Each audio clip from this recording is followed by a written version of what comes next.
There are talents in this world that never get their moment. Not because they lack the skill, not because they lack the passion, but because life has a way of burying dreams under layers of pain so thick that even the dreamer forgets they ever existed. On a cold December night in Boston, in a shelter that smelled of old coffee and worn hope, a man sat in the corner with his head down and his hands folded tight. His name was Marcus Blake, and if you passed him on the street, you'd see what everyone else saw, another face in the crowd of the forgotten, another story too painful to hear. But Marcus Blake carried something inside him that the cold couldn't touch, that the years of hardship couldn't erase. Something that had been silent for so long, people assumed it had died. They were wrong. This is the story of how one song played in the darkness of a winter night brought a gift back from the dead and reminded the world that some lights never truly go out. They just wait for the right moment to shine again. The St. Mary's homeless shelter on Washington Street wasn't much to look at.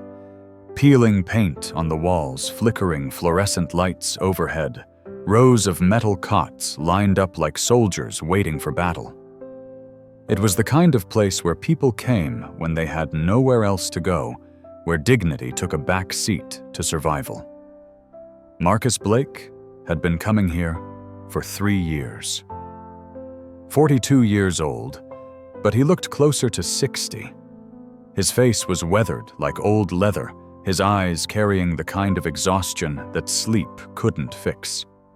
He'd been in Iraq during the surge, seen things that turned his dreams into nightmares and his silence into a fortress. The other residents at St. Mary's gave Marcus space, not because he was dangerous, but because he radiated a kind of pain that made people uncomfortable. He never made trouble, never asked for anything. Just showed up when the doors opened at 6 and left when they closed at 7 in the morning. In between, he sat in the same corner, staring at nothing, lost in a place the rest of them couldn't see. Sarah Murphy ran the night shift at St. Mary's. 28 years old, red hair pulled back in a ponytail, freckles scattered across her nose like constellations. She'd been a social worker for 5 years, and unlike some of the others who'd grown cynical and hard, Sarah still believed that everyone deserved a chance. Everyone had a story. Everyone was more than their worst moment. She'd tried to connect with Marcus 100 times, brought him coffee the way he liked it, black, no sugar, asked about his day, about his service, about anything that might crack open the shell he'd built around himself. But Marcus never gave her more than a nod, never met her eyes for more than a second before looking away. Then there was Richard Castellano, the shelter director. 55 years old, expensive watch that didn't quite match his supposed dedication to serving the poor, hair gelled back like he was heading to a corporate meeting instead of a homeless shelter. Richard had taken the job because it looked good on paper, because it opened doors in Boston's non-profit circles, because it gave him something to talk about at dinner parties. But Richard didn't actually like homeless people. He saw them as problems to be managed, statistics, to be improved obstacles to his real goal of climbing higher in the social services hierarchy. He especially didn't like people like Marcus, the quiet ones who didn't participate in the programs, who didn't show gratitude, who didn't make for good success stories in his quarterly reports. The tension between Richard and Marcus had been building for months. Richard wanted Marcus out, said he was taking up space that could go to someone who actually wanted help. Sarah had fought for Marcus every time, argued that he just needed time, that trauma didn't heal on anyone else's schedule. But Richard was running out of patience. It was a Thursday evening in mid-December when everything started to change. Richard had scheduled one of his events, a holiday talent show, to raise awareness and donations for the shelter. He'd invited local media, city council members, potential donors. It was his chance to shine, to show how St. Mary's was transforming lives through creative expression and community engagement. He'd asked every resident to prepare something, A song, a poem, a story. Anything that showed they were making progress, getting better, becoming the kind of success stories that brought in funding. Marcus had ignored the request. He ignored most things Richard said. That evening, as residents gathered in the common area and Richard's guests began to arrive, Richard's eyes landed on Marcus sitting alone in his usual corner. Something in Richard's expression hardened. This was his night, his moment, and he wasn't going to let someone like Marcus ruin it by being a visible reminder that not everyone at St. Mary's was thriving. Richard walked over his shoes, clicking against the linoleum floor. He stood over Marcus, waiting until the older man finally looked up. "Marcus Richard," said, his voice loud enough for others to hear. "Everyone's participating tonight, you too." Marcus's eyes dropped back down. "I'm not interested. That wasn't a request." Richard's smile was sharp. "Everyone contributes here, Marcus. That's the deal. You take our resources, you give back to the community." Sarah had been setting up folding chairs across the room. Her head snapped up at Richard's tone. She started walking over, but Richard held up a hand to stop her. "I see that piano over there hasn't been touched in months." Richard continued, gesturing to an old upright piano pushed against the far wall. Someone had donated it years ago with good intentions, but it had mostly gathered dust. "Why don't you play something? Unless you don't know how." The way Richard said it, the slight sneer in his voice made it clear what he really meant. "Unless you're too broken, too useless, too far gone to do anything worthwhile." Marcus's jaw tightened. For just a moment, something flickered in his eyes, not anger, but something deeper, something that looked almost like grief.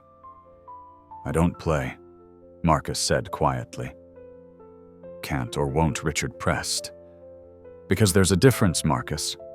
One shows inability, the other shows unwillingness to be part of this community.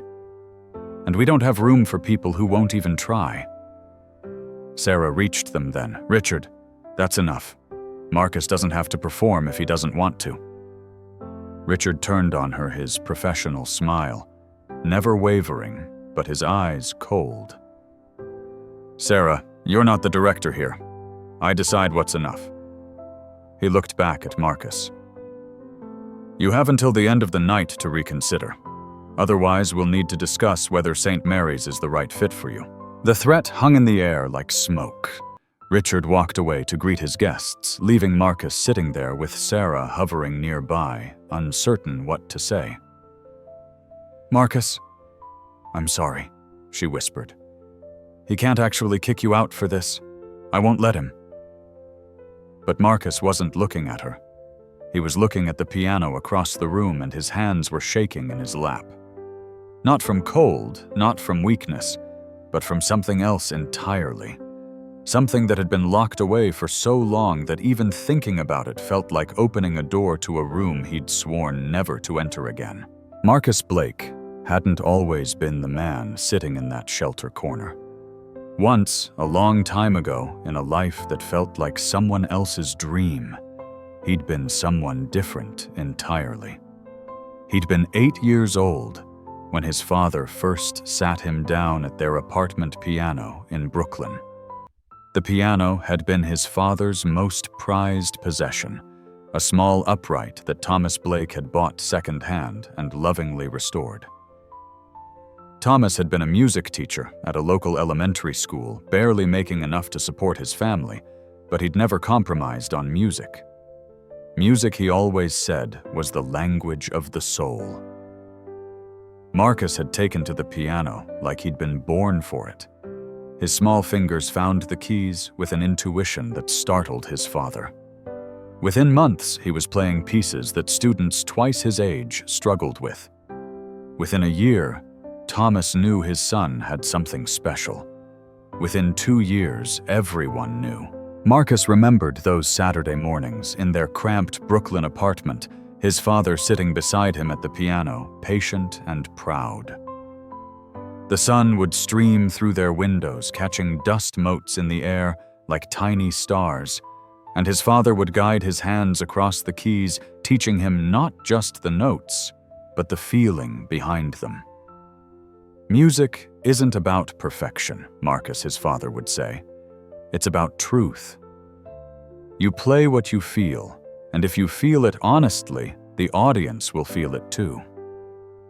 By the time Marcus was 12, he was winning competitions. Local first, then regional, then national. The boy from Brooklyn who could make a piano sing like it had a living soul inside it. Teachers used words like prodigy genius, once-in-a-generation talent. His father would smile at those words, but never let them go to Marcus's head. Talent is a gift, Thomas would remind him, but character is a choice. Remember that. Marcus had been 14 when he played at Carnegie Hall for the first time, part of a young musicians showcase. He remembered the weight of that moment, the hundreds of faces in the darkness beyond the stage lights, his father sitting in the third row with tears streaming down his face. Marcus had played Chopin that night, and when he finished, the applause had felt like thunder. The scholarship offers came flooding in. Juilliard wanted him. Curtis Institute wanted him. Everyone wanted the boy who could make grown men weep with his playing. Marcus chose Juilliard because it was in New York, close to home, close to his father. He'd been 17, about to graduate high school, already accepted to Juilliard for the fall, when his father sat him down one evening at their piano. Thomas had looked tired that day, older than his 53 years, but his smile had been warm. "I'm so proud of you, Marcus," his father had said. "You're going to do amazing things. You're going to touch people's lives with your gift. Never forget why you play. It's not for the applause or the recognition. It's because music has the power to heal, to connect, to remind people that they're not alone." Marcus had hugged his father tight that evening, not knowing it would be one of the last times. 3 months into his first semester at Juilliard, on a Tuesday morning in October, Marcus got the call that shattered his world. His father had collapsed during a lesson at school. Heart attack. Massive. The paramedics had tried, the hospital had tried, but Thomas Blake was gone before Marcus could get there, before Marcus could say goodbye, before Marcus could tell him one more time how much he loved him. The funeral was small. Thomas hadn't been famous, hadn't been wealthy, had just been a good man who loved music and loved his son. But the church was full anyway.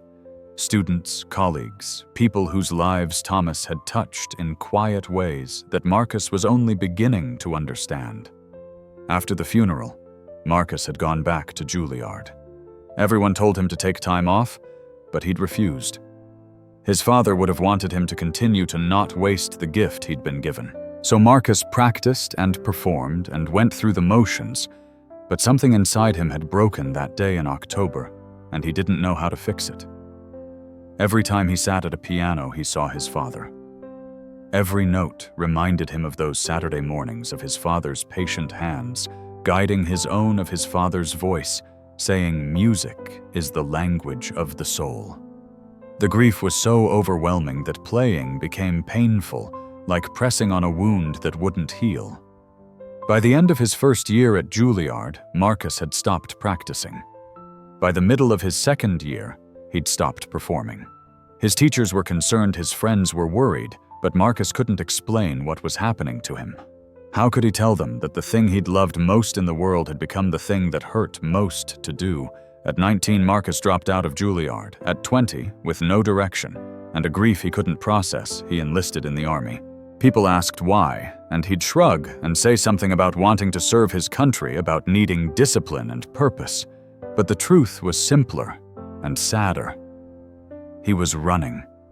Running from the piano, from the memories, from the pain of a dream that felt like it belonged to someone else now. The army gave him structure, gave him a way to feel useful without having to confront the hole his father's death had left.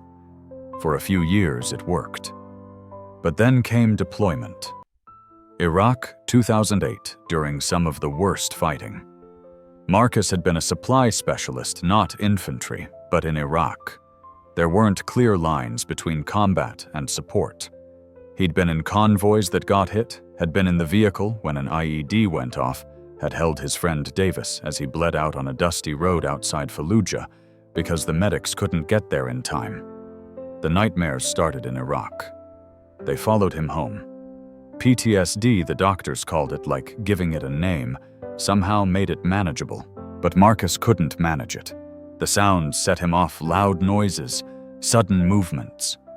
The memories ambushed him at random times, pulling him back to that road to Davis's eyes, going empty to the smell of blood and burning.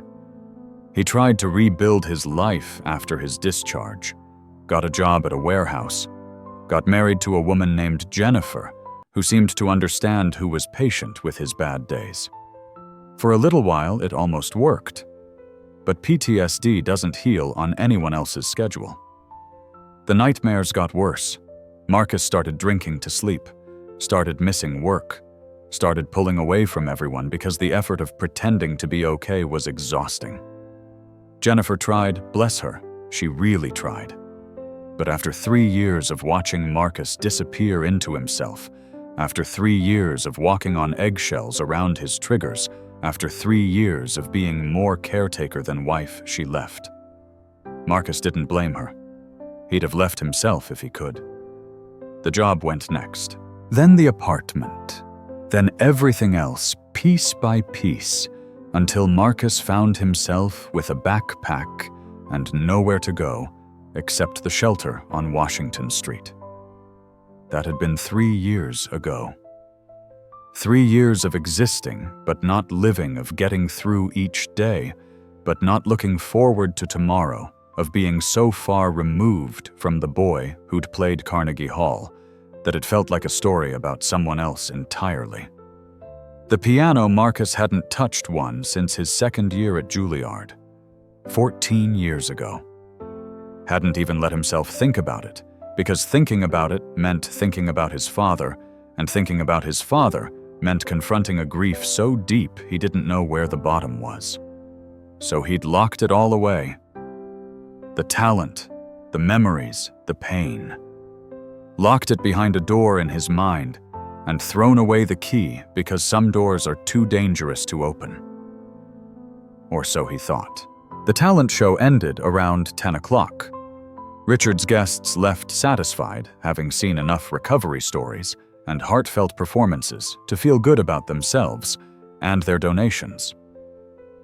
The residents slowly drifted to their cots, exhausted from performing their wellness for people who'd never actually walked in their shoes.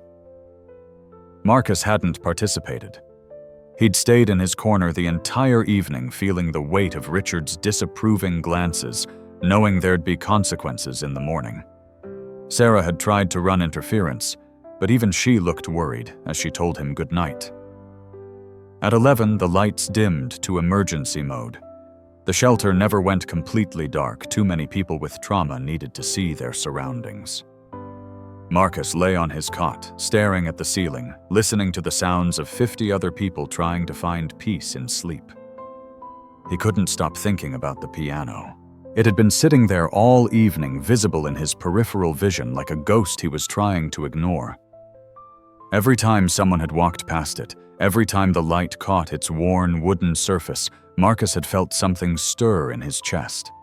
Not quite longing, not quite fear. Something in between.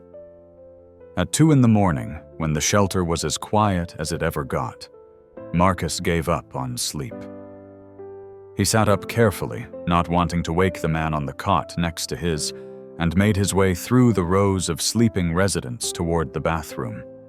But his feet didn't take him to the bathroom. They took him to the common area where the piano sat against the wall, like a patient, ancient thing that had seen everything and judged nothing. Marcus stood 5 feet away from it, his heart pounding in a way it hadn't pounded since firefights in Iraq. His hands were shaking. His throat was tight. Every instinct screamed at him to turn around, go back to his cot, keep that door locked where it belonged. But Richard's words echoed in his head. Can't or won't, there's a difference. And beneath Richard's contempt, beneath the years of pain and silence, Marcus heard something else. His father's voice, gentle and patient, saying the words he'd said 1,000 times before. Music is the language of the soul, Marcus. Don't be afraid of what it might say. Marcus took a step forward, then another. His hands reached out trembling and touched the piano's surface. The wood was cool under his fingertips, smooth despite its age. He could see dust in the dim light, could see scratches and dings from years of use. Slowly, like a man approaching something sacred and terrifying in equal measure, Marcus sat down on the bench. The keys looked the same as they always had. Ivory and ebony arranged in the pattern he'd known since childhood, waiting for someone to bring them to life. Marcus spread his fingers over them, not pressing down yet, just feeling their familiar shape. 14 years. 14 years since he'd done this. 14 years of silence. Marcus closed his eyes. In his mind, he was 8 years old again, sitting beside his father on a Saturday morning, sun streaming through the windows, his father's voice gentle in his ear. You play what you feel, Marcus. If you feel it honestly, the audience will feel it too. Marcus pressed down on a single key. The note rang out in the silence, clear, pure, achingly beautiful. It hung in the air like a question, like a prayer, like a door opening after being locked for too long. And then Marcus began to play. His fingers found the keys like they'd never left. Muscle memory that had been dormant for 14 years woke up all at once, and Marcus played without conscious thought, letting his hands remember what his mind had tried to forget. He played Clair de Lune, Debussy, his father's favorite piece. The notes flowed out soft and gentle at first, tentative, like someone learning to walk again after a long injury. Marcus's eyes were closed, and he wasn't in the shelter anymore. He was in that Brooklyn apartment, 8 years old, his father sitting beside him, guiding his small hands through this exact piece for the first time. The melody built slowly, carefully, each note a memory surfacing from deep water. Marcus remembered the feel of his father's hand on his shoulder, remembered the way his father would hum along when Marcus played, remembered the pride in his father's eyes when Marcus got it right. Tears started sliding down Marcus's face, but his hands didn't stop. They moved across the keys with increasing confidence, and the music grew louder, more complex, filling the shelter with sound that shouldn't have been able to come from such an old, neglected instrument. But it did. Because Marcus wasn't just playing notes. He was playing 14 years of grief, 14 years of loss and pain and loneliness. 14 years of a talent buried alive, screaming to be heard again. 14 years of loving his father and missing him and wishing he could go back to those Saturday mornings when the whole world made sense. The music swelled and dipped, dancing between major and minor keys, between hope and sorrow, between the boy Marcus had been and the broken man he'd become. His fingers flew across the keys, now no longer tentative, no longer uncertain. This was what he'd been born to do, and even 14 years of silence couldn't erase that. In the darkness of the common area, Marcus Blake disappeared, and only the music remained. He didn't know how long he played. Time lost meaning when the music took over. The piece should have been about 5 minutes, but Marcus played it slower, drawing out each phrase, each emotional beat, making it last. Because once it ended, he'd have to face reality again. But eventually, inevitably, the final notes came. The melody resolved into its gentle, bittersweet ending, and Marcus's hands lifted from the keys. The silence that followed was profound. Marcus sat there, breathing hard tears streaming freely down his face, now his whole body shaking with the force of emotions he'd kept locked down for so long. It felt like something had broken open inside his chest, like a dam had finally cracked under too much pressure. He'd thought playing would hurt. And it did. But it also felt like release, like exhaling after holding his breath for 14 years, like stepping into sunlight after living in darkness for so long. Marcus put his face in his hands and wept, the kind of deep, wrenching sobs that come from a place words can't reach. He cried for his father. He cried for Davis and the other friends he'd lost in Iraq. He cried for the boy he'd been and the man he'd become. He cried for all the years he'd wasted being afraid of the one thing that had ever made him feel whole.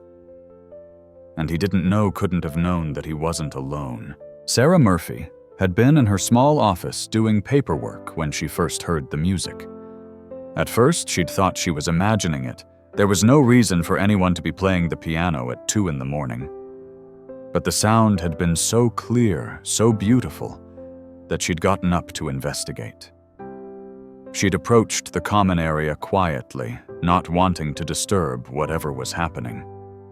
And when she'd peered around the corner and seen Marcus sitting at the piano, his hands moving across the keys with a grace and skill that seemed impossible, she'd frozen in place, afraid that any movement, any sound might break the spell. Sarah had stood there for the entire performance, her hand over her mouth, tears streaming down her face as she listened to the most beautiful piano playing she'd ever heard in her life. And she'd seen Marcus's face, seen the tears, seen the pain and the beauty, and the raw emotion flowing through him and into the music. This was not a man who'd just learned to play for fun. This was not someone with casual skill. This was a master and artist, someone who'd trained for years and had a gift that most people only dreamed of having. And he'd been sitting in their shelter for 3 years, silent and alone, carrying this inside him the whole time. Sarah's hands had been shaking as she pulled out her phone. She'd hesitated, knowing Marcus probably wouldn't want this recorded, that there was something deeply private about what was happening. But some instinct, some certainty that the world needed to see this, needed to know this man was more than what he appeared to be, made her press record. She'd captured the last 3 minutes of his performance, not the whole thing, but enough. The music, the emotion, and at the end, when Marcus had finished playing and broken down crying, she'd stopped recording and quietly backed away, giving him his privacy. Back in her office, Sarah had watched the video 3 times, crying each time. Then, without letting herself second-guess the decision, she'd posted it to the shelter's social media account with a simple caption. "His name is Marcus. He's a homeless veteran at our shelter. Tonight he played piano for the first time in years. Everyone has a story. Everyone has gifts we can't see. Everyone deserves a chance." She'd hit post and put her phone away, not expecting much. Maybe a few likes from their regular supporters, maybe a kind comment or 2. She had no idea what she'd just set in motion. By morning, the video had 5,000 views. By noon, 50,000. By evening, it had crossed 2 million. The video hit a nerve that social media doesn't often touch. In a world exhausted by division and cynicism, here was something purely, undeniably beautiful. A homeless veteran playing piano like an angel, tears streaming down his face. Talent and pain and humanity all wrapped up in 5 minutes of footage that felt more real than anything else on people's feeds that day. The comments poured in by the thousands. "Who is this man? This is Carnegie Hall level playing. I'm a professional musician and I'm literally crying. This is one of the most beautiful things I've ever heard. We walk past people like this every day and never know their stories. Never know what they've lost. Never know what they could have been. Someone find this man and help him. Please. The media picked it up by the second day. Local Boston news stations sent reporters to St. Mary's. National outlets reached out for interviews. Sarah's phone rang non-stop with journalists, talent scouts recording studios, all wanting to know about the homeless pianist who'd broken the internet's heart. Richard Castellano, who 24 hours earlier had threatened to kick Marcus out suddenly, couldn't get in front of cameras fast enough. He gave interviews about St. Mary's transformative programs, about how they'd always known Marcus had potential, about their commitment to seeing the whole person. Sarah had to leave the room during one of his interviews before she said something she'd regret. Marcus, meanwhile, had disappeared. After that night at the piano, he'd left the shelter before dawn and hadn't come back. Sarah had tried calling the phone number he'd listed on his intake forms, but it was disconnected. She'd checked his usual spots around the neighborhood, but he was nowhere to be found. And she understood. The video had gone viral without his consent, had exposed something private and painful to millions of strangers. Of course he'd run. Of course he'd hide. This was a man who'd spent 3 years trying to be invisible, and now the whole world was looking at him. But someone else was looking too. Someone who'd been searching for Marcus Blake for a very long time. Dr. Elizabeth Crawford was 72 years old, though she carried herself with the energy of someone decades younger. She'd been one of the most celebrated concert pianists of her generation, had played with every major orchestra, had recordings that were considered definitive interpretations of the classical repertoire. For the last 20 years, she'd focused on teaching at Juilliard, shaping the next generation of musicians with the same intensity and passion she'd brought to her performing career. Her students loved her and feared her in equal measure. She demanded excellence because she knew they were capable of it. Elizabeth was in her apartment in Manhattan, preparing for an early morning class, when her phone started buzzing with messages from former colleagues and students. They were all sending the same link, the same video, the same question. Is this who we think it is?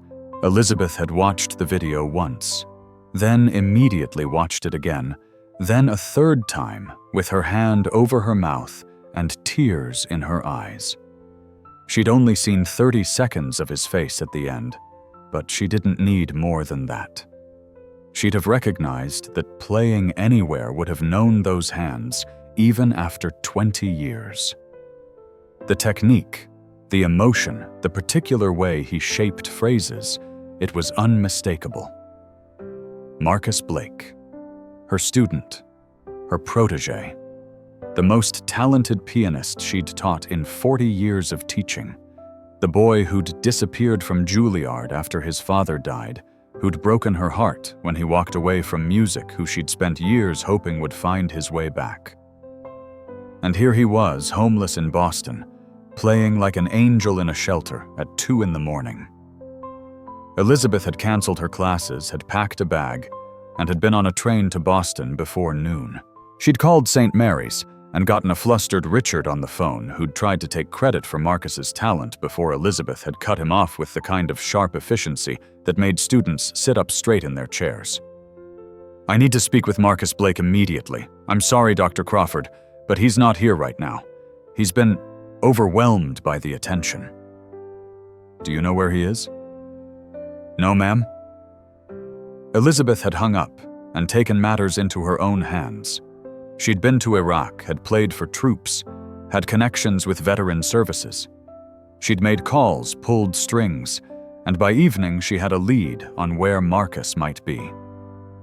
She found him in an alley 3 blocks from the shelter, sitting on a pile of cardboard, his backpack beside him, looking like he was trying to disappear into the bricks.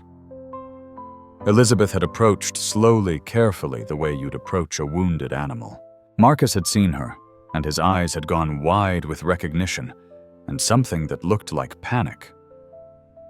"Hello, Marcus," Elizabeth had said softly. Marcus had stood up fast, looking for an escape route.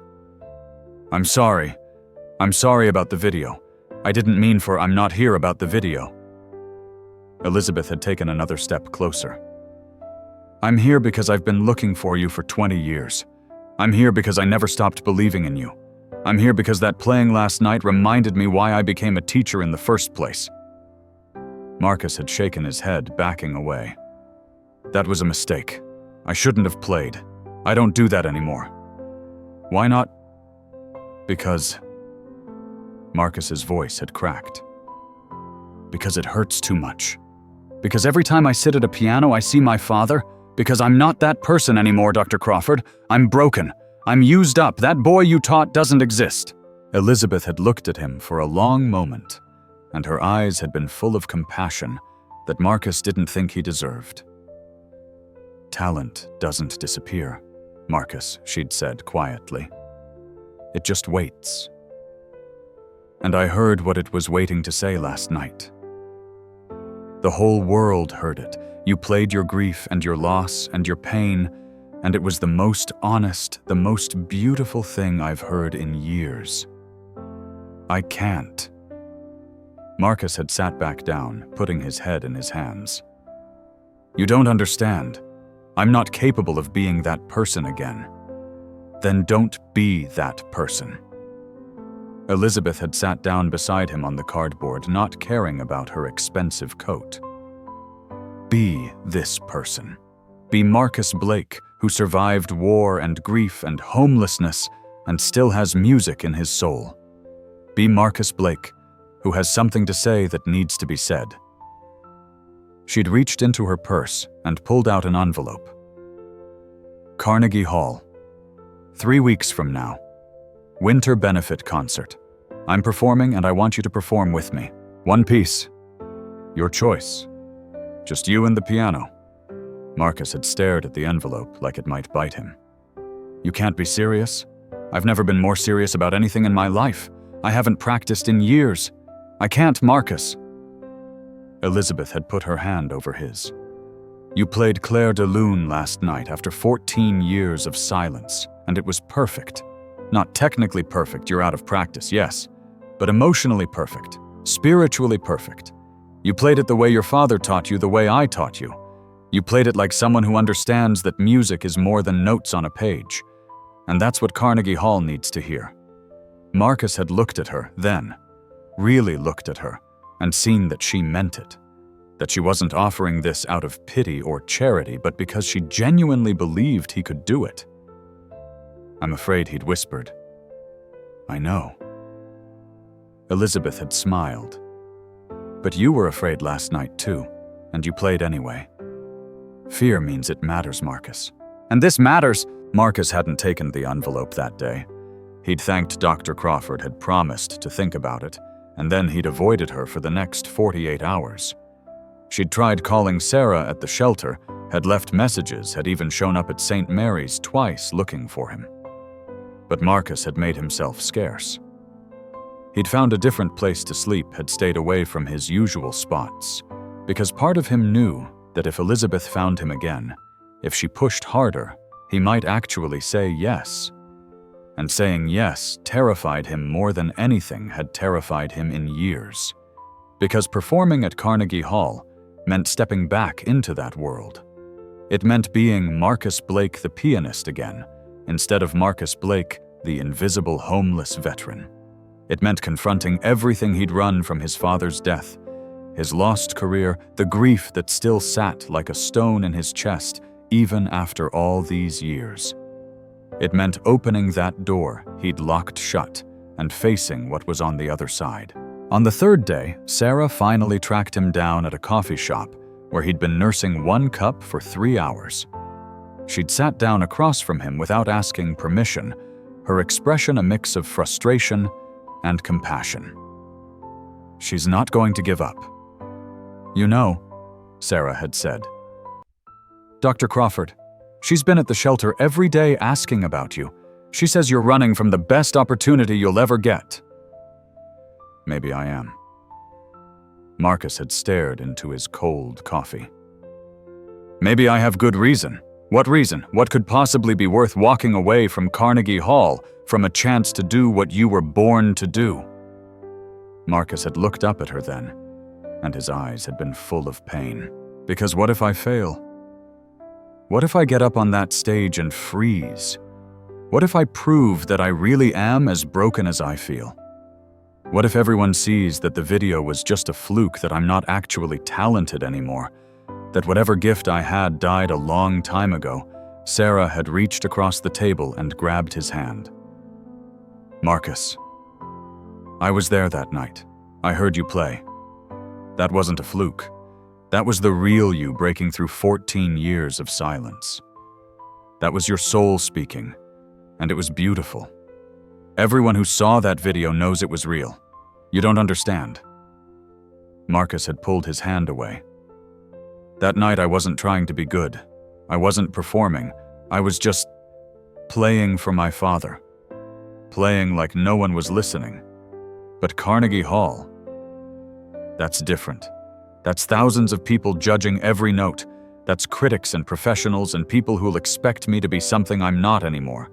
So don't be anything except yourself. Sarah had leaned forward. Play for your father.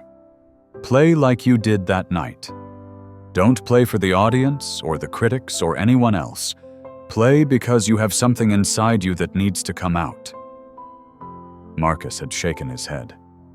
It's not that simple. It is that simple. You're just making it complicated because you're scared. Sarah's voice had softened. And I get it. God knows you've earned the right to be scared after everything you've been through. But Marcus, what are you more afraid of, failing in front of people, or spending the rest of your life wondering what might have happened if you'd been brave enough to try? That question had hit harder than anything else. Because Marcus knew the answer.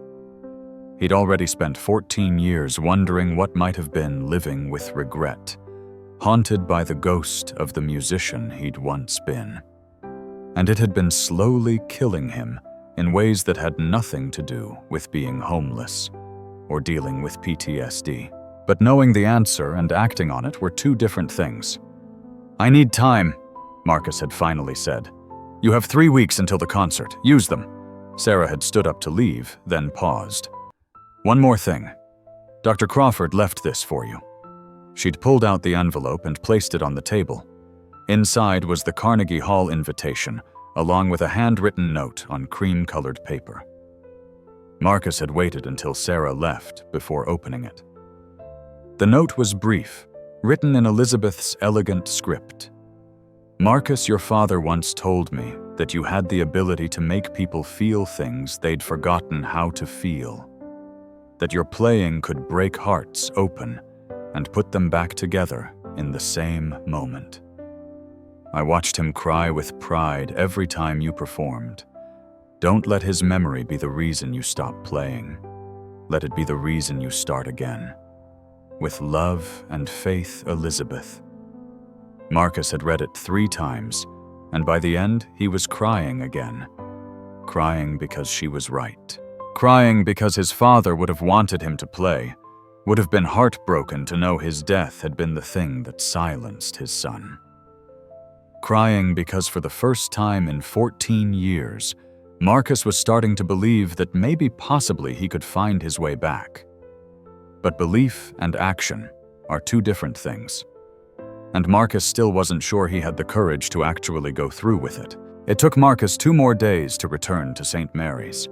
When he did, Elizabeth was waiting in the common area, sitting calmly, as if she'd known he'd eventually come back. I can't promise I'll be good enough, Marcus had said without preamble. I can't promise I won't freeze up on stage. I can't promise I won't disappoint you. Elizabeth had smiled. I'm not asking for promises. I'm asking for you to try. That's all. And so began the strangest 3 weeks of Marcus Blake's life. Elizabeth had arranged for him to have access to a practice room at the Boston Conservatory. She'd pulled strings called in favors, made it clear that this wasn't a charity case, but a professional courtesy for a talented musician who needed a place to work. Marcus had felt like a fraud, walking into that beautiful building surrounded by eager young students who looked at him with a mix of curiosity and discomfort. But once he was alone in the practice room with the piano, the rest of the world fell away. The first few days were brutal. His hands had lost some of their flexibility. He fumbled passages that would have been second nature years ago. He got frustrated, angry, felt the old doubts creeping back in. More than once, he'd almost walked out and not come back.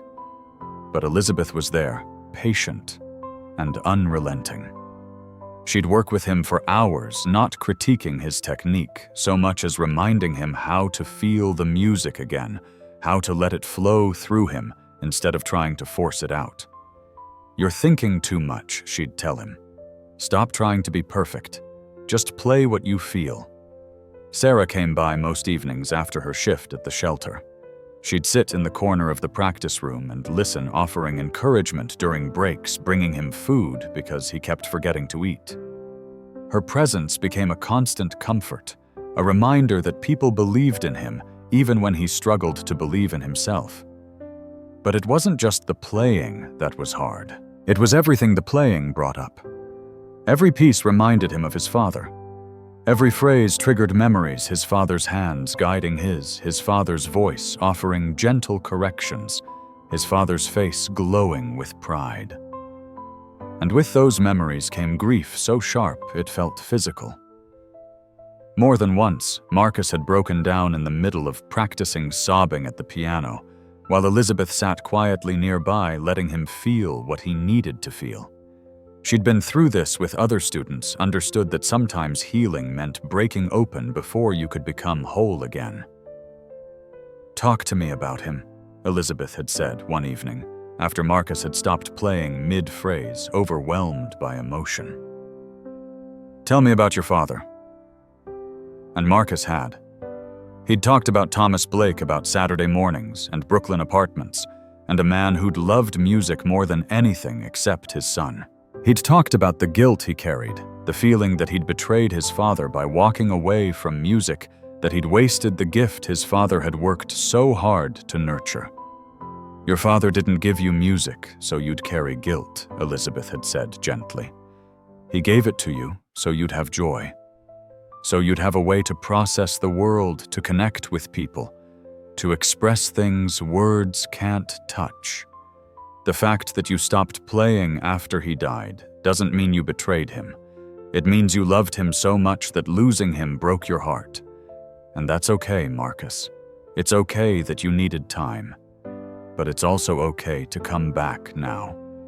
Those words had settled into Marcus like seeds finding fertile ground. He'd thought about them during practice, during sleepless nights, during moments when the fear tried to convince him to run again. Elizabeth also insisted he see a therapist who specialized in PTSD and trauma. At first, Marcus had resisted. He'd tried therapy before, and it hadn't seemed to help. But Elizabeth had found someone good, someone who understood both combat trauma and grief, and slowly, with professional help, Marcus started learning tools to manage the flashbacks and nightmares. The music helped too. Playing became a form of therapy in itself, a way to process emotions that were too big for words. When Marcus played, he wasn't in Iraq or Brooklyn or a homeless shelter. He was somewhere beyond all of that, in a place where pain could become beauty, where grief could become art. Sarah noticed the changes. The way Marcus started making eye contact more often. The way he'd occasionally smile at a joke. The way the perpetual tension in his shoulders began gradually to ease. He was still struggling, still dealing with PTSD and all the trauma of the past 15 years. But he was fighting now instead of surrendering. He was trying instead of giving up. "You look different," Sarah had told him one evening. "Lighter, somehow." "I don't feel lighter," Marcus had admitted. "I feel raw, like everything's too close to the surface. Maybe that's not a bad thing. Maybe that's what healing looks like. Not feeling better, but feeling more, feeling everything instead of numbing yourself to survive." Marcus had thought about that. Thought about how he'd spent 3 years trying not to feel anything because feeling was too painful. Thought about how the music was forcing him to feel everything all at once, the grief and the joy, the loss and the love, the pain and the beauty. It was excruciating, but it was also in some strange way liberating. But healing isn't linear, and Marcus's path back to music wasn't smooth. Richard Castellano, basking in the positive attention St. Mary's was receiving because of Marcus's viral video, had initially been supportive. He'd given interviews praising the shelter's programs, had made sure cameras caught him being encouraging and kind to Marcus. But as the Carnegie Hall date approached and media attention on Marcus increased, Richard's attitude began to shift. Because the story wasn't about St. Mary's transformative services anymore, it was about Marcus.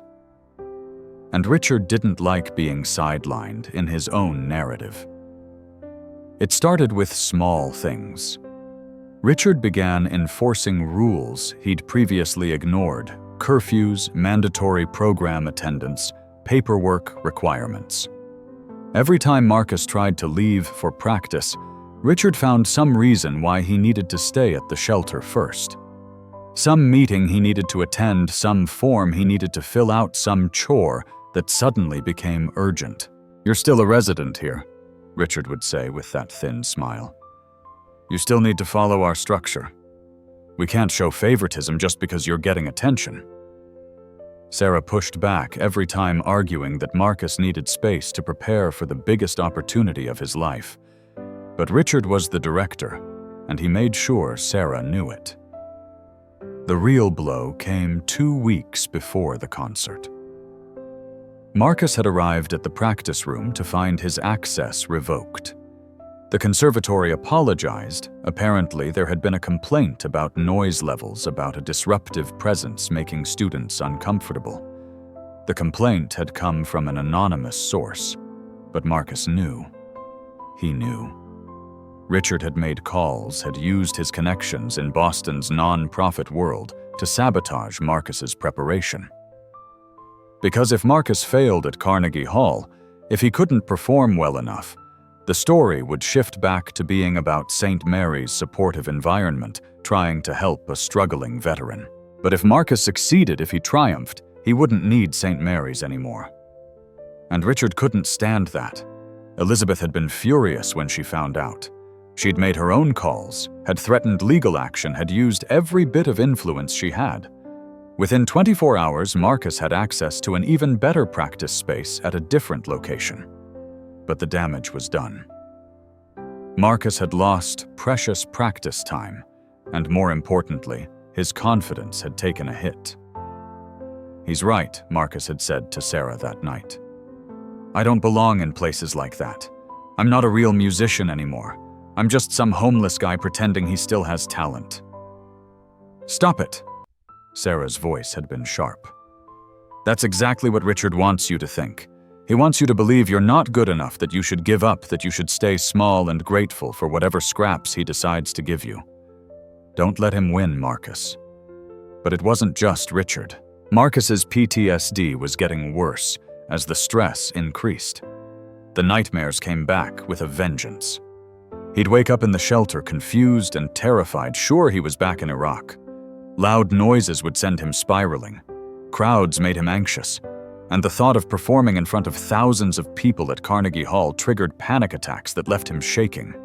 He'd tried to hide it from Elizabeth, tried to push through, but she'd seen enough musicians struggle with performance anxiety to recognize the signs. "We can postpone," she'd offered. "Carnegie Hall will understand. We can do this when you're ready." No. Marcus had been adamant. "If I postpone now, I'll never do it. I'll find another excuse, another reason to wait, and I'll end up exactly where I was 3 years ago. I have to do this now while I still have the courage. Even if you're not ready, I'll never feel ready. Not really. But I can be brave. I can be brave for my father." Elizabeth had studied him for a long moment, then nodded. "Okay. Then let's make sure you're as prepared as possible. The last week before the concert was intense.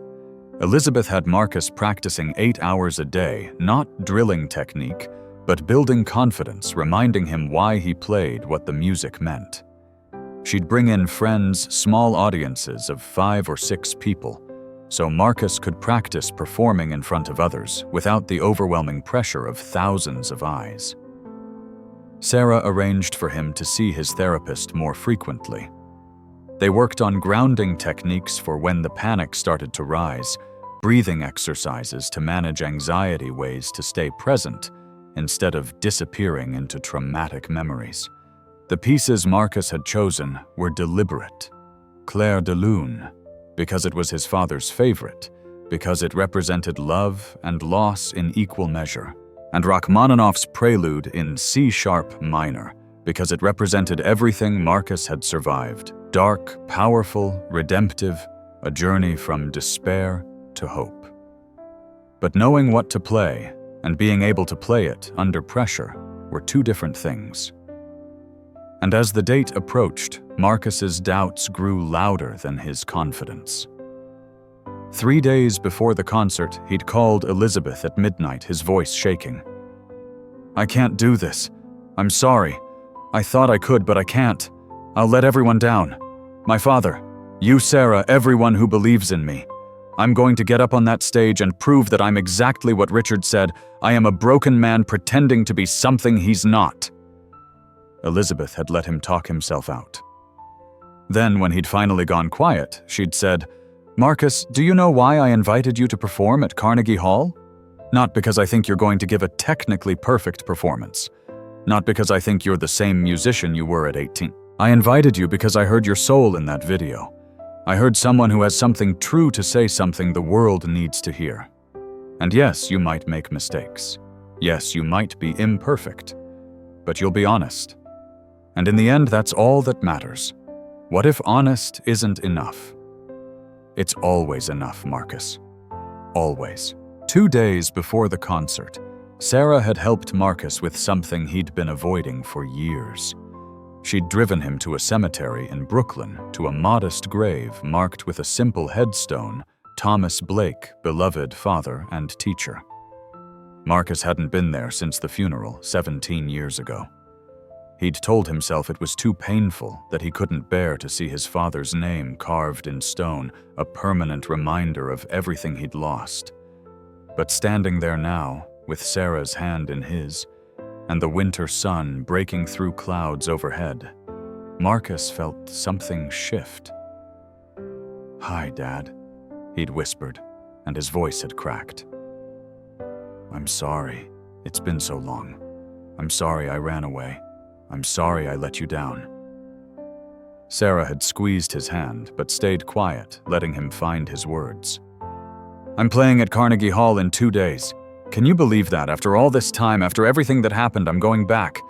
And I'm terrified, Dad. I'm so scared I'm going to fail, that I'm going to prove that I should have stayed away from music, that without you, I'm nothing." The wind rustled through the bare trees, and somewhere nearby, Marcus heard a bird singing. "But I'm doing it anyway, because you taught me that music is the language of the soul, and I've been silent for too long. Because you believed in me when I didn't believe in myself. Because you gave me this gift, and I've wasted enough years being too afraid to use it." Marcus knelt down, placed his hand on the cold stone. "I wish you could be there. I wish you could see me play again. I wish I could make you proud one more time." And then, from deep in his pocket, Marcus pulled out something he'd been carrying for weeks. It was a folded piece of paper, yellowed with age, one of his father's old teaching notes, something Marcus had found in an old box years ago, and kept one of the few things he hadn't lost during his years of homelessness. On it, in his father's handwriting, were the words, "Music is not about perfection. It's about truth. Play your truth, and the rest will follow." Marcus had read those words 100 times since finding them again. They'd become his anchor, his reminder of why he was doing this. "I'm going to play my truth, Dad," Marcus whispered to the gravestone. I'm going to play about you and Mom and Brooklyn and everything I lost. I'm going to play about Iraq and the friends I couldn't save and the nightmares that won't stop. I'm going to play about being homeless and hopeless and so far down I couldn't see light. And I'm going to play about coming back, about people who believed in me when I couldn't believe in myself, about finding the courage to try again. He'd stood up then, wiping his eyes. I love you, Dad. I never stopped. I just forgot how to show it. Sarah had driven him back to Boston in silence, letting him process whatever he needed to process. But when they arrived back at the shelter, she'd turned to him with fierce intensity. Your father would be proud of you, Marcus. Not because you're playing at Carnegie Hall, but because you survived. Because you kept going even when it would have been easier to give up. Because you found your way back to yourself. That's what makes him proud wherever he is. Not the performance. You. Marcus had nodded, not quite believing her, but wanting to. Thank you, Sarah, for everything, for not giving up on me. Someone very wise once told me that everyone has a story. Sarah had smiled. I'm just glad I got to be part of yours. That night, Marcus had done something he hadn't done in years. He'd written a letter not to anyone living but to his father. He'd written about the years since Thomas had died, about the mistakes and the pain and the loss. But also about the music, about finding it again, about remembering what it felt like to let the piano speak for him. He'd ended the letter with a promise, I'm going to play for you, Dad. Not for the audience, not for the critics, not for anyone else. Just for you. Like it's Saturday morning in Brooklyn and you're sitting next to me, and we have all the time in the world. Marcus had folded the letter and put it in his pocket. He'd carry it with him to Carnegie Hall, a talisman against fear. A reminder of why this mattered. Because this wasn't about proving himself to the world. It was about honoring his father's memory. It was about taking the gift he'd been given, and finally, after all these years, being brave enough to share it. And if he failed, if he froze on stage, or played poorly, or disappointed everyone, at least he'd have tried. At least he'd have stood up and said through music everything his heart had been holding for 17 years. At least his father would know that his son hadn't given up forever, that the boy who'd loved piano more than anything had finally found his way home. That was enough. That had to be enough. Marcus didn't sleep the night before the performance. He'd tried, had lain in his cot at St. Mary's, staring at the ceiling, but his mind was too loud, too full of fears and doubts and memories. At 3 a.m, he gave up and got dressed.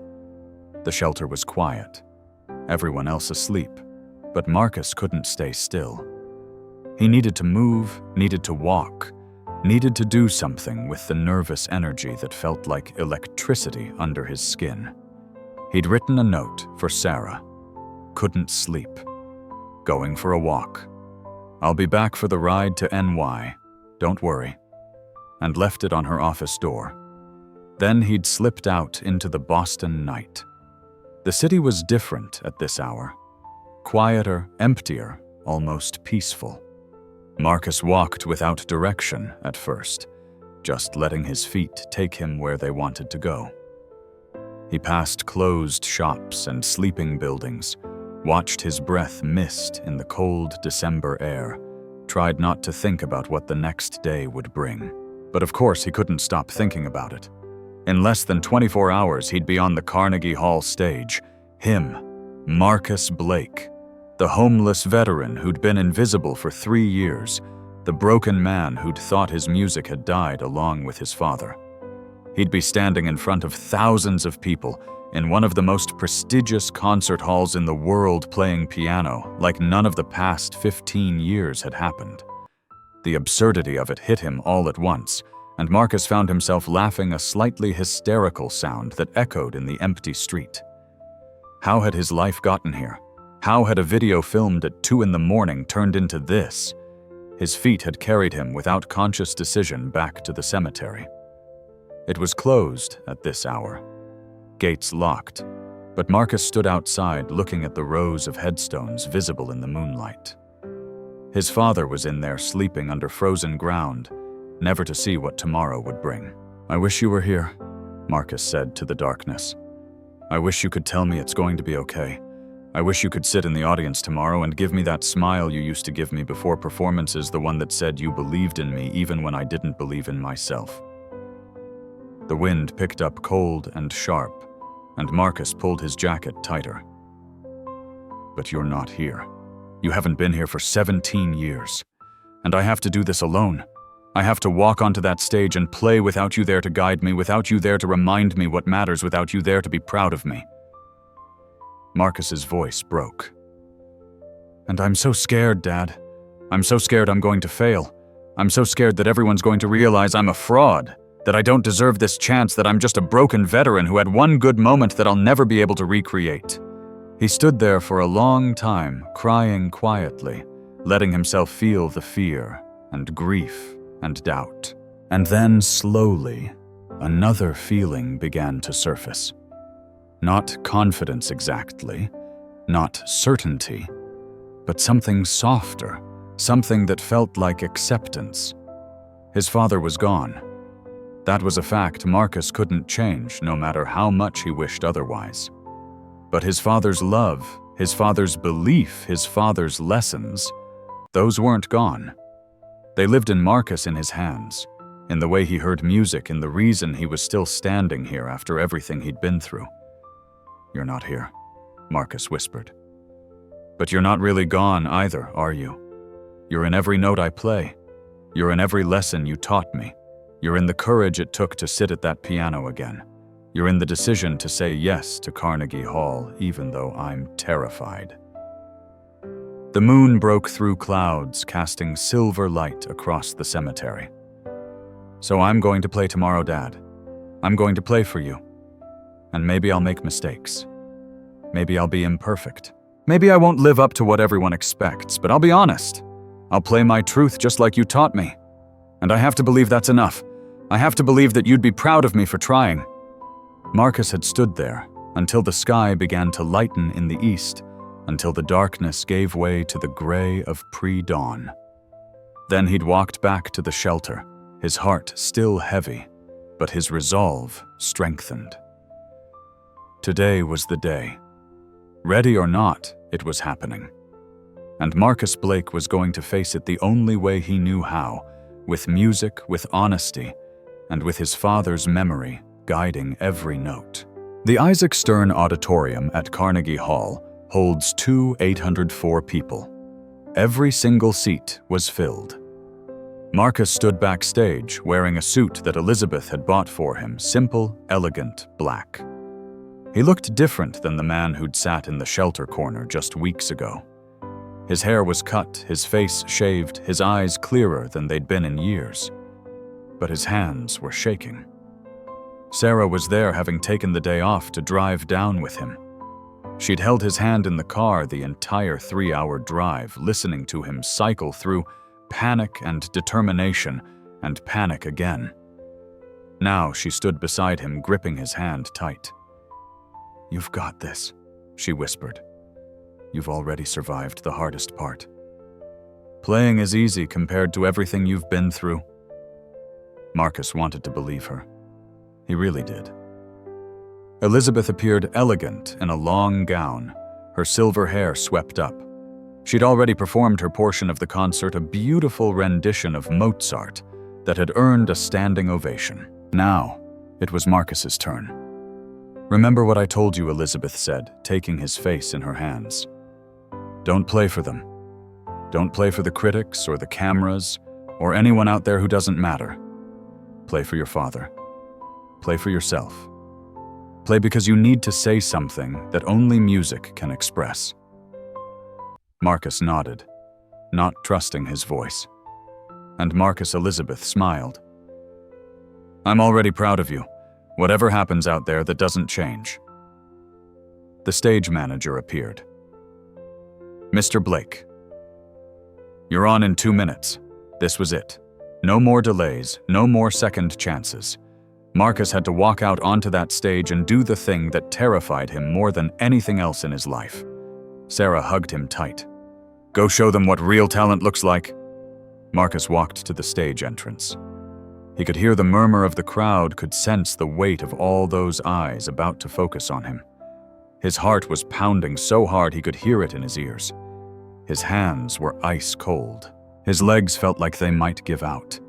For one desperate moment, he wanted to run, wanted to flee back to the familiar safety of being invisible, of being no one, of carrying his talent as a secret instead of a gift to be shared.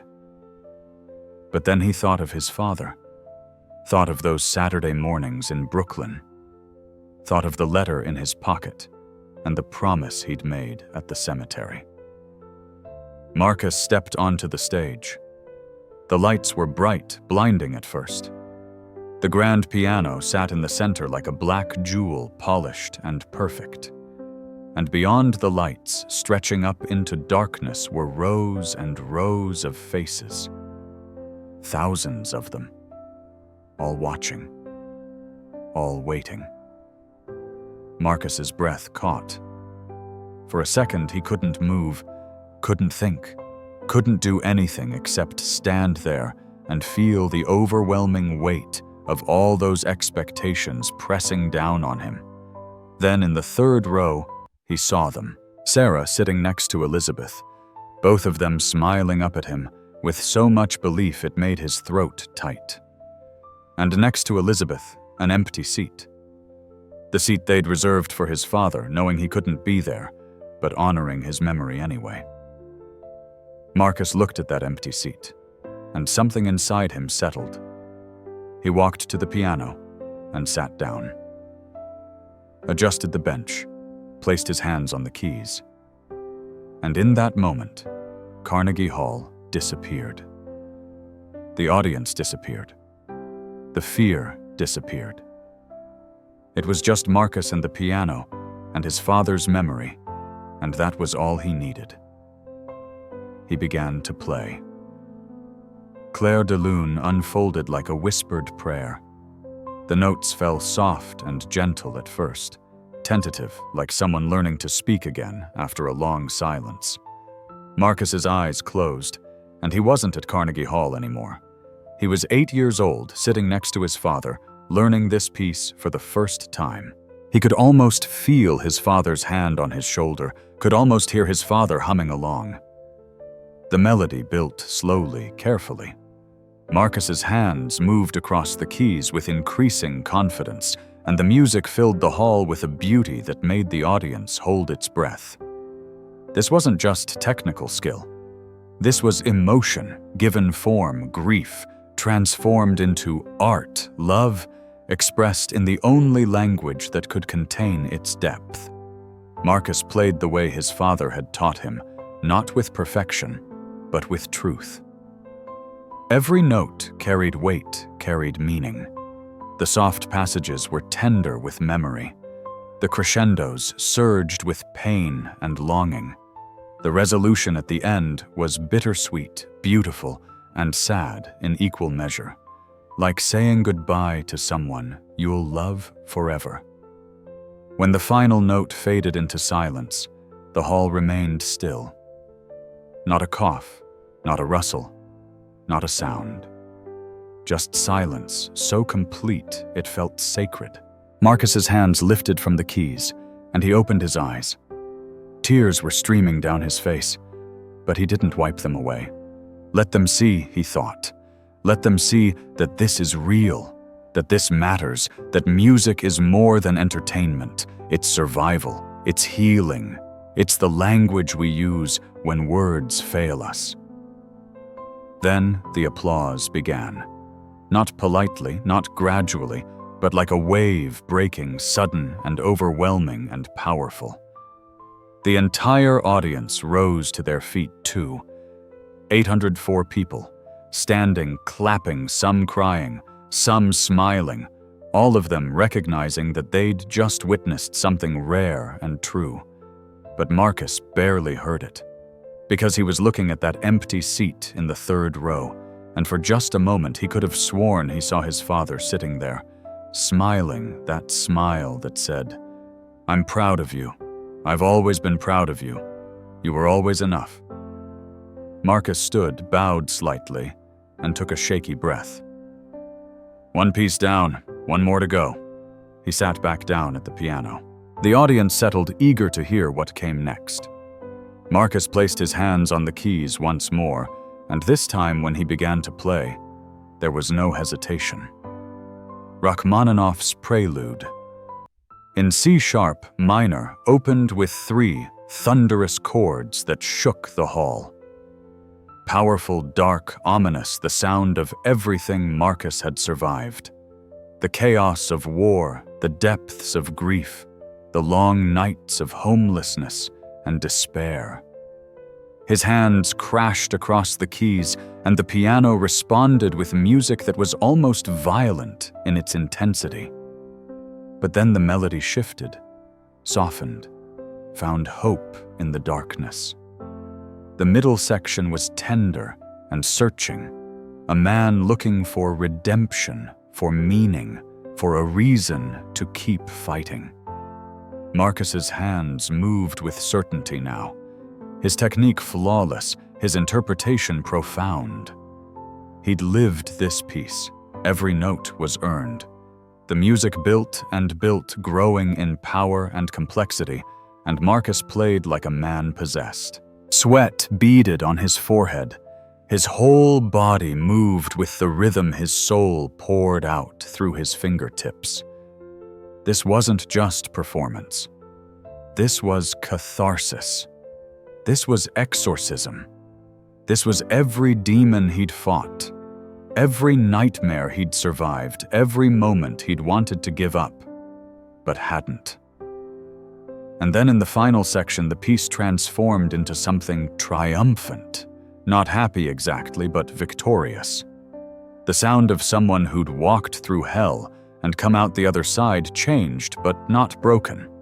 The sound of survival, of resilience, of a soul that refused to be extinguished no matter how dark things got.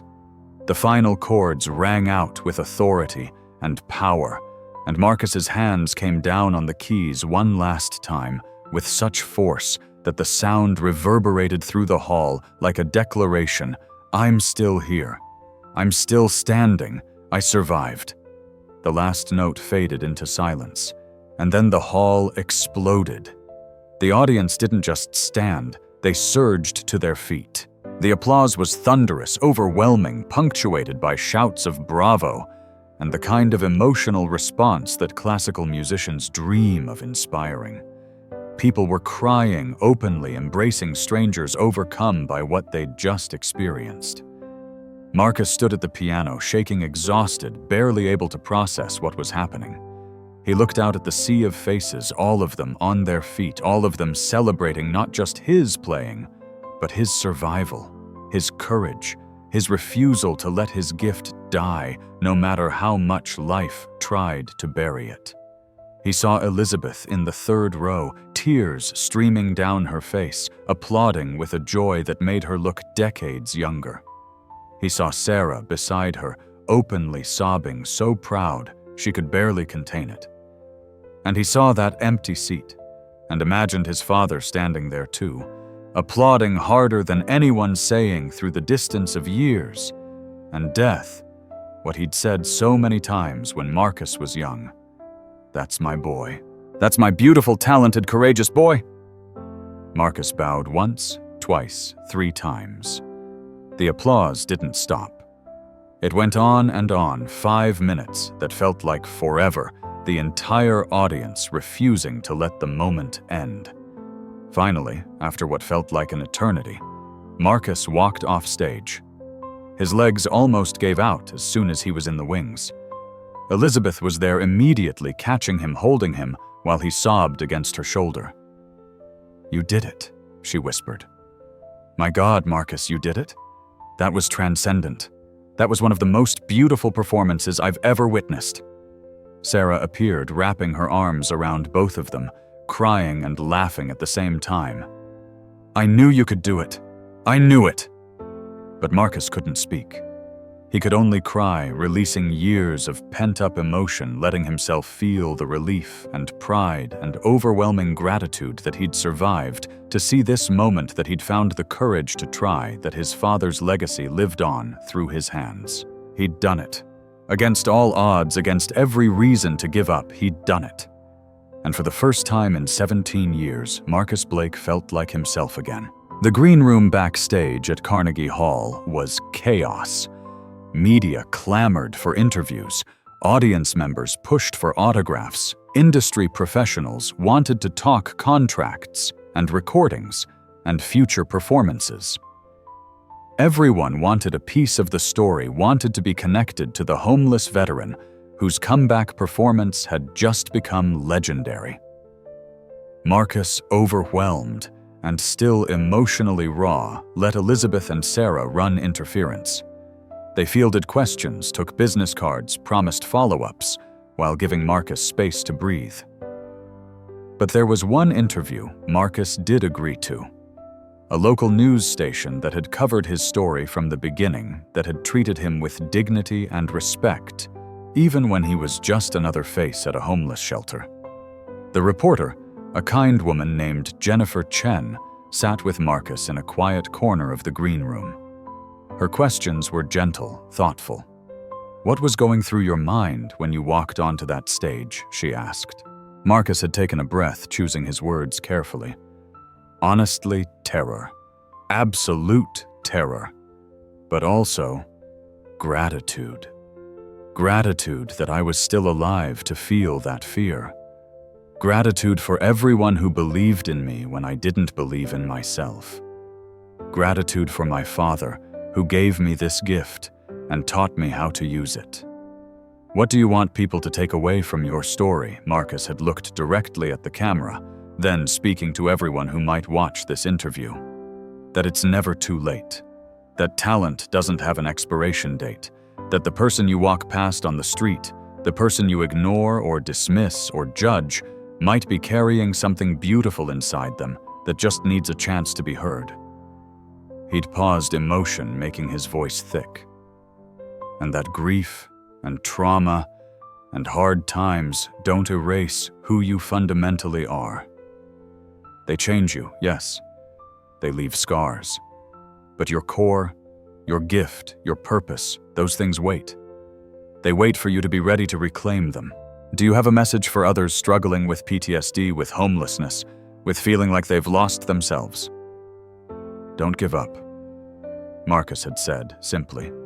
I know it's hard. God knows I spent years wanting to give up. But somewhere inside you, there's still that person you were before the trauma, before the loss, before life knocked you down. And with help, with support, with people who believe in you, you can find your way back. It won't look the same as it did before. But it can still be beautiful. It can still be worth fighting for. The interview had ended with Jennifer asking about his plans for the future, and Marcus had admitted he didn't know yet. This night had been about honoring his father, about proving to himself that he could do it.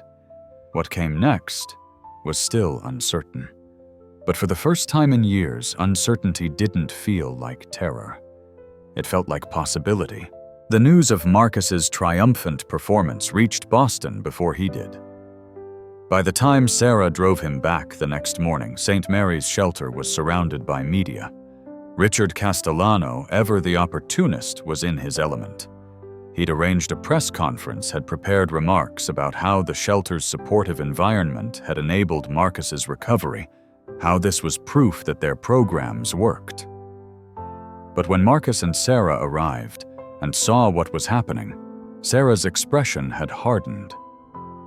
Absolutely not, she'd said. We're not doing this. She'd marched into the shelter with Marcus following uncertainly behind her and interrupted Richard mid-sentence in front of a dozen cameras. Excuse me, Sarah had said, her voice loud enough to cut through Richard's speech. I think there's some clarification needed here. Richard's smile had faltered. Sarah, this isn't the time. It's exactly the time. Sarah had turned to the cameras. Marcus Blake's comeback happened, in spite of this shelter's director, not because of him. Richard Castellano spent weeks trying to sabotage Marcus's preparation for Carnegie Hall. He cut off his practice space. He made his life difficult at every turn. He threatened to kick Marcus out for not participating in talent shows designed to make the shelter look good to donors. The reporter's attention had shifted immediately, cameras swinging from Richard to Sarah. That's not Richard had started, but Sarah wasn't done. The truth is, Marcus succeeded because of people who actually cared about him as a human being. Dr. Elizabeth Crawford, who saw his potential and wouldn't give up on him. The Boston Conservatory, who gave him space to practice. His therapist, who helped him manage his PTSD. And yes, the night staff at St. Mary's, who actually treated our residents with dignity. But not Richard. Never Richard. Richard's face had gone red. "You're fired, Sarah. Effective immediately. You can't fire me." Sarah had smiled. "Because I quit. I should have quit months ago when I first realized you care more about your reputation than about the people we're supposed to be serving." She'd turned to the reporters again. "If you want to tell a real story about homelessness and recovery, talk about how the system fails people like Marcus every day. Talk about how people in positions of power use vulnerable populations as stepping stones for their own careers. Talk about how we criminalize poverty and trauma instead of addressing their root causes. That's the story that matters." The press conference had dissolved into chaos after that. Reporters shouted questions at both Richard and Sarah. Cameras caught Richard's furious expression as he realized his carefully crafted narrative was falling apart. Marcus, standing to the side, had watched it all with a mixture of shock and gratitude. Sarah had just sacrificed her job to tell the truth, to defend him, to make sure the story wasn't stolen and twisted.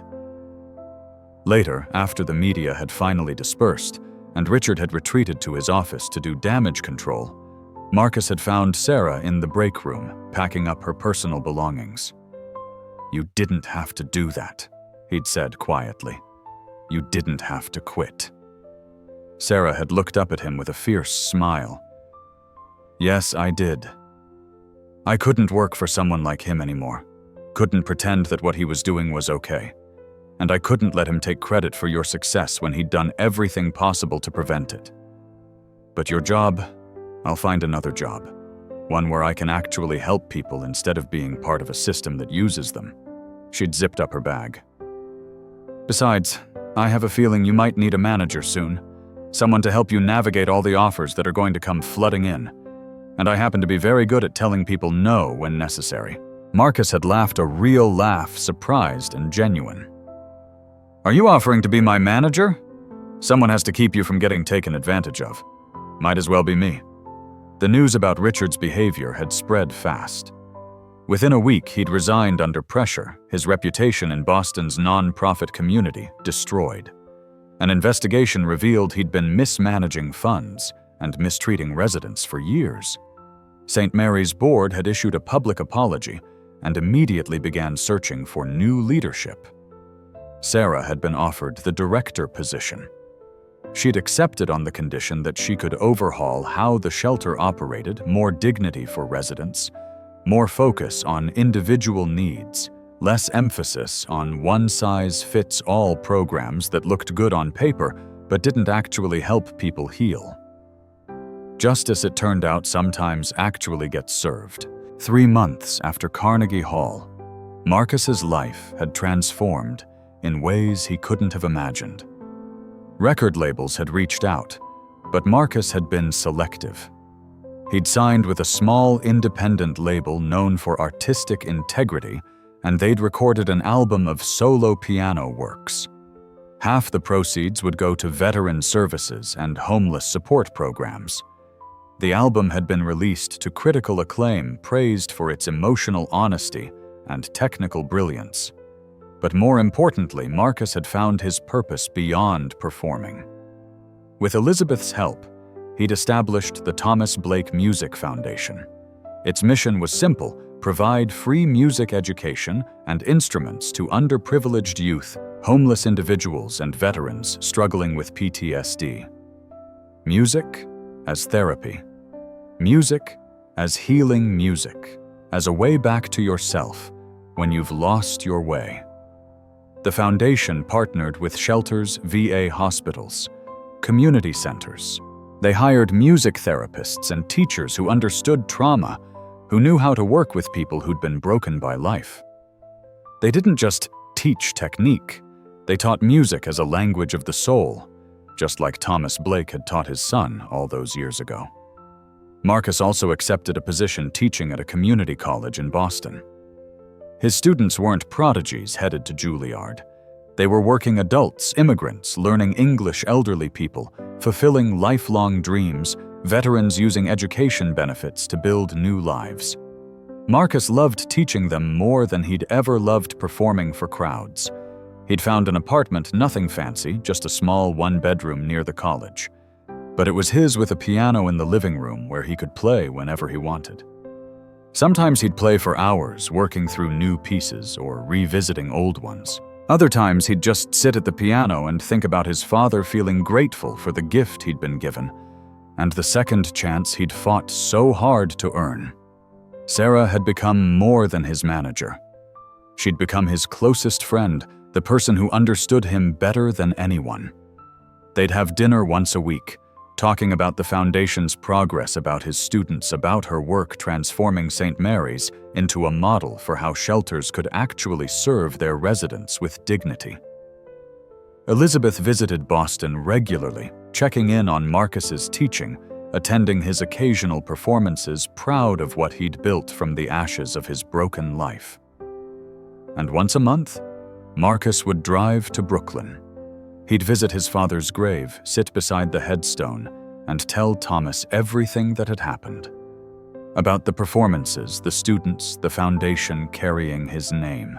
About the lives being changed by music, about the legacy growing from seeds Thomas had planted decades ago. "You were right, Dad," Marcus would say. "Music is the language of the soul, and you taught me to speak it honestly. Everything good that's happening now, it all comes back to you. To those Saturday mornings, to the lessons you taught me, to the love you gave me." On what would have been his father's 75th birthday, Marcus organized a special concert. It was held in a small community center in Brooklyn, not Carnegie Hall. The audience was made up of his students, residents from shelters, veterans from VA programs, kids from underprivileged neighborhoods. The people his father had spent his life teaching and serving. Marcus played for 2 hours, Chopin, Debussy, Rachmaninoff, Gershwin. He played pieces his father had loved, pieces they'd worked on together, pieces that told the story of their relationship and all the love it had contained. At the end, he'd spoken to the audience. "My father believed that music could change lives, not because it makes you famous or wealthy, though sometimes it does, but because it gives you a way to express what words can't touch.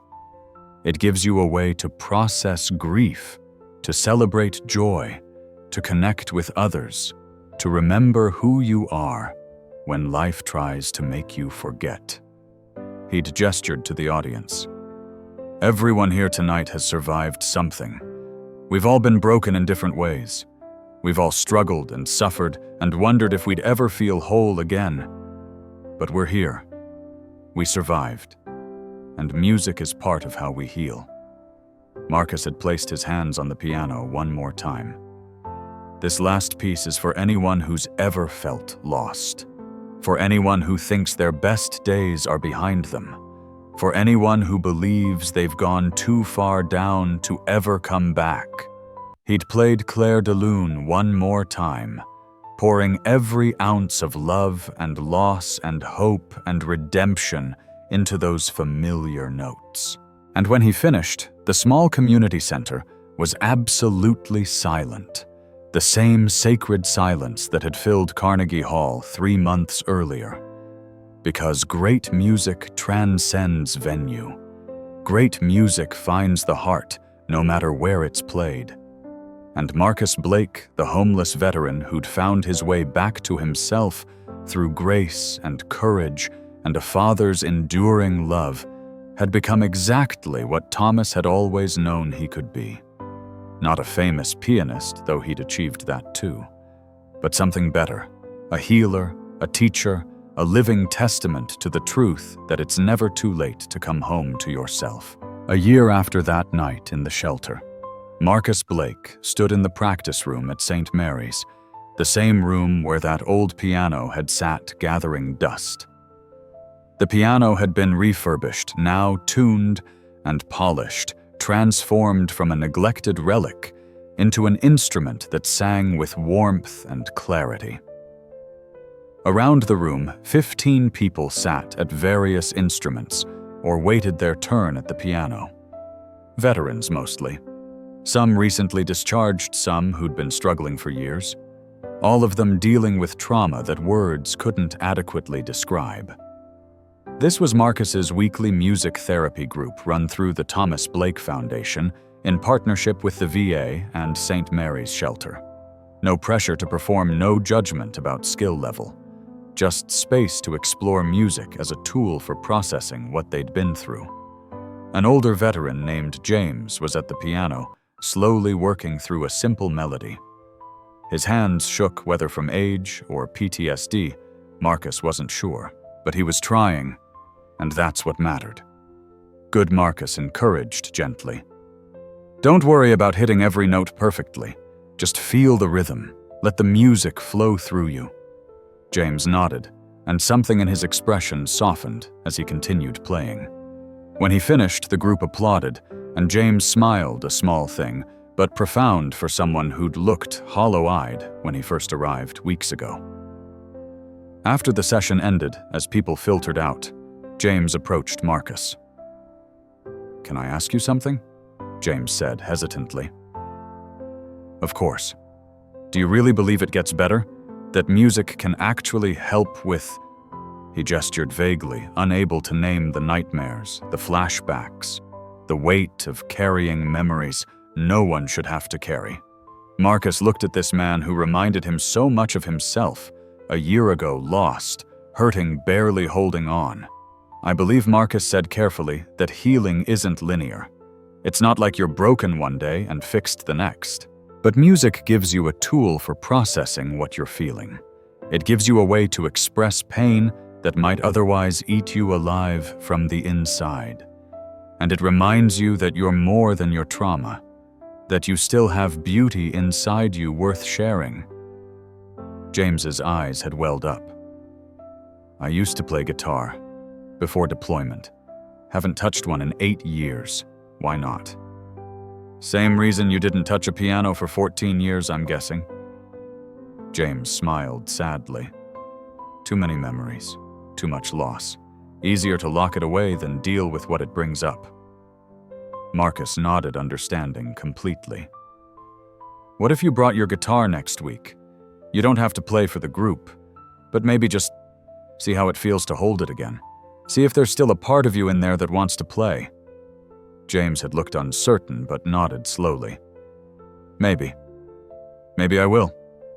After he left, Marcus sat alone in the practice room for a while. He thought about that night a year ago, sitting at this very piano, terrified and broken, playing for the first time in 14 years. He thought about how impossible it had seemed that he'd ever be whole again, ever find peace with his father's death and his own trauma.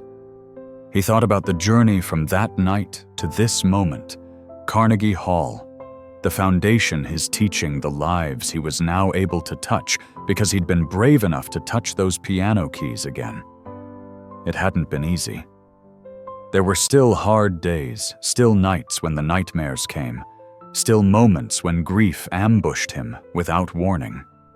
Healing wasn't a destination. It was a practice, something he had to choose over and over again. But he was here. He was alive. He was using his gift the way his father had always dreamed he would not, to become famous or wealthy, but to help others to heal, to remind people of their own light, when darkness threatened to swallow them whole, Marcus placed his hands on the piano keys one more time. He played softly just for himself, a gentle improvisation that flowed without thought or planning. And as he played, he felt his father's presence, not as grief anymore, but as love. A love that had never left, that had been waiting patiently all these years for Marcus to be ready to receive it again. "Thank you, Dad," Marcus whispered, "for everything, for the gift, for the lessons, for believing in me even when I couldn't believe in myself, for waiting." The music continued filling the room with sound that was part memory, part hope, part gratitude. And in that moment, Marcus Blake understood something profound. Some lights never truly go out. They just wait in the darkness, patient and enduring until we're finally brave enough to let them shine again. And when we do, when we find the courage to reclaim what life tried to take from us, we discover that the light was never really gone at all. It was just waiting for us to come home.